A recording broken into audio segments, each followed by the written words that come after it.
Welcome back to Studio 21. I'm your host, Michaela. And I'm Audrey. Today we'll be talking about a fascinating insurance claim and dubious documentary sources. Plus a new segment and our classic film review duo. So please sit back, relax, and enjoy the show.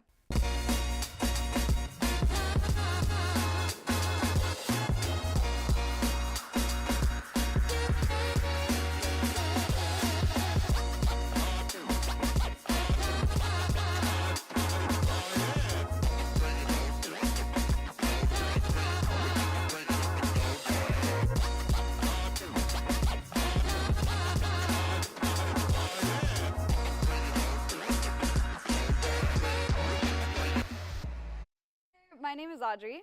And I'm Michaela. Welcome back to Gossip Guru.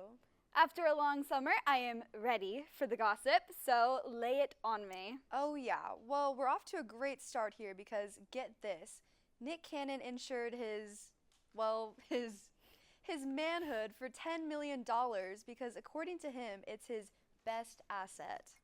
Wow, starting off with a heavy hitter, huh? Okay. Why does he think it's his best asset? Well, Audrey, why don't you take a guess as to how many kids Cannon has? Well, since you're asking, it's probably a high number. Is it 10? Higher. 13? All right, don't get ahead of yourself. It's only 12. 12 children with 6 different women.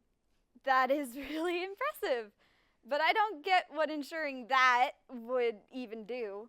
I don't know. I guess it's how he makes some of his living, like how some supermodels insure their legs or surgeons insure their hands. Nick Cannon insures his generations. At least we know his kids are set for life. Imagine being the Nepo baby of your dad's manhood insurance claim. What a life. Right? Speaking of his kids, do you happen to know any of their names? No. Please inform me. To just throw a few out there, Powerful Queen, Beautiful Zeppelin, Onyx Ice Cole, Legendary Love, and Rise Messiah Cannon. I mean, wow, Rise Messiah, that is just something else. I don't even know how to respond to this other than what were my parents thinking when they named me. In other news, Netflix is back at it again as your favorite streaming service to discontinue amazing shows and give a platform to horrible shows. Wonderful. In a recent show called Monsters, showcasing the life of Eric and Lyle Menendez, a pair of brothers who admitted to the murder of their parents as an alleged act of self-defense after years of physical and sexual abuse, Eric Menendez himself criticized the inaccuracies of the show, even calling out the director specifically, saying, quote, "I believe Ryan Murphy cannot be naive and inaccurate about the facts of our lives so as to do this without bad intent." That's horrible. Netflix really needs to watch what they put out there because I also heard that Netflix used an AI image in a true crime documentary. It's alleged to be true. A documentary, especially one as sensitive as a true crime, should be portrayed truthfully. I can't imagine how that would feel for the real people actually involved in the cases watching. Not only that, but using AI in a case like this is so dangerous to the judicial process. Imagine something like this is shown in court as evidence. How will we even begin to differentiate AI images from real evidence? All I'm saying is that Netflix needs to watch out. They do not need another controversy on their hands. And while you're at it, bring back I Am Not Okay With This. I miss that show so much. Well, that's all we have for you this week. I'm Michaela. And I'm Audrey. And next up, we've got our music video of the week, Under My Skin by Belton Morris Jr.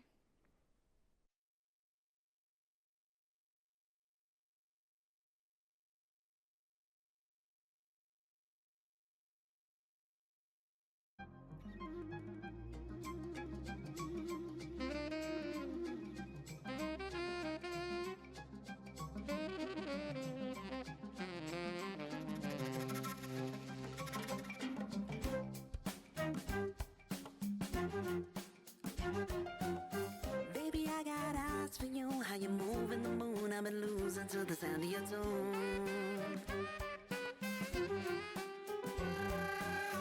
Baby, let me get close to you. I'm drawn to your pull and I'm wanting it too. I think it's my destiny to see you, to meet you. I'm holding it in. Ooh, baby, if it was up to me,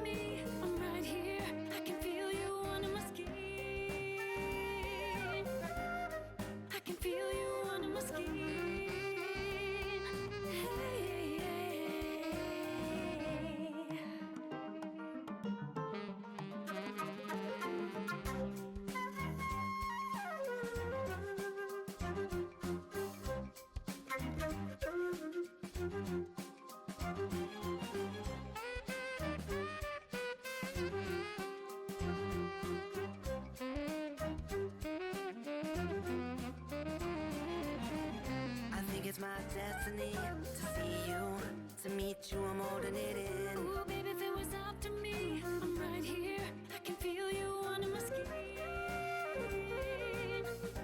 I can feel you under my skin. Hey, hey, hey.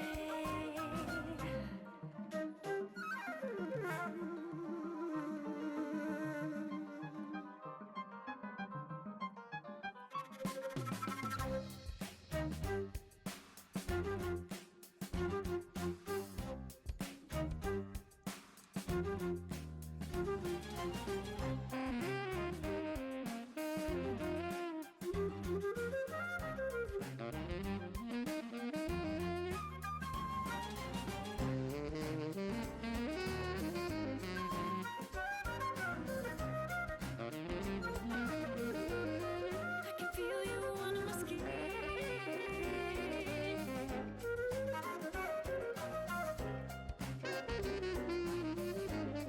I can feel you under my skin.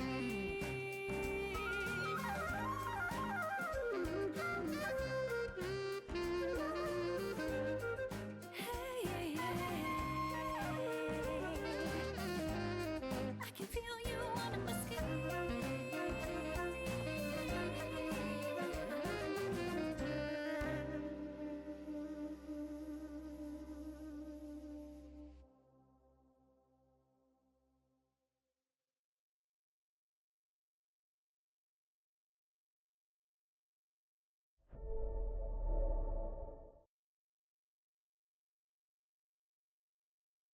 Welcome back to Studio 21. My name is Nellie Clark, coming to you with the Soundtrack of San Antonio, a new segment where we keep you up to date on all the latest live events and local bands in the city. First up in upcoming events, Lorna Shore, a metal band from New Jersey, is playing at the Boeing venue on October 4th. Paper Tiger has some interesting events as well coming up. The Buttertones, a cinematic rock band, on September 27th, and Emo Night on the 28th. Emo Night is donating $1 from each ticket purchase to organizations and charities focusing on mental health, poverty and homelessness, disenfranchised communities, and much more.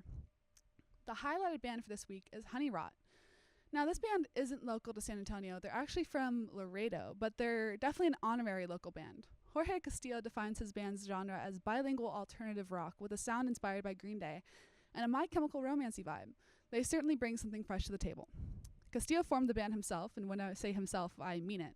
His vision was so specific that he learned to make guitar just to make the music he wanted after already playing the drums and trumpet since childhood.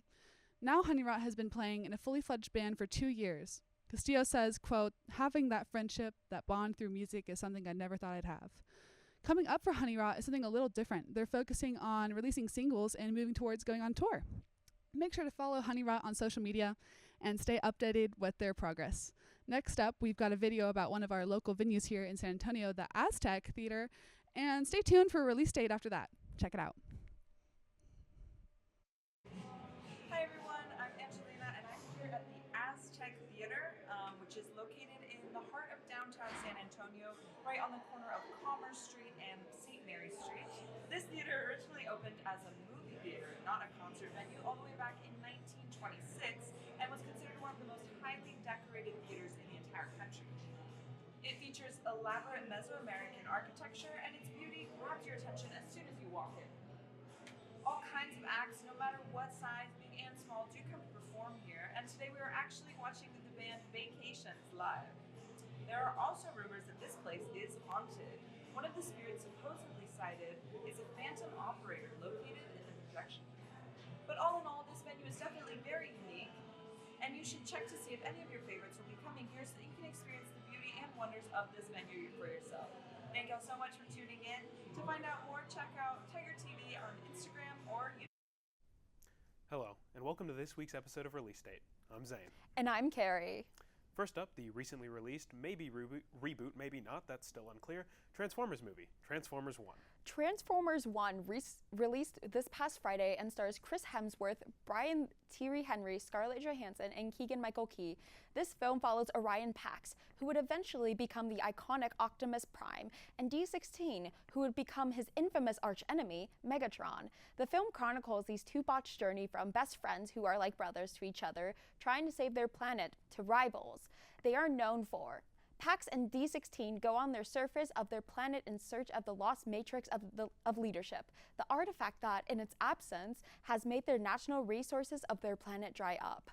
Now, I love big robots a lot, and since I was a child, I've especially loved these big robots.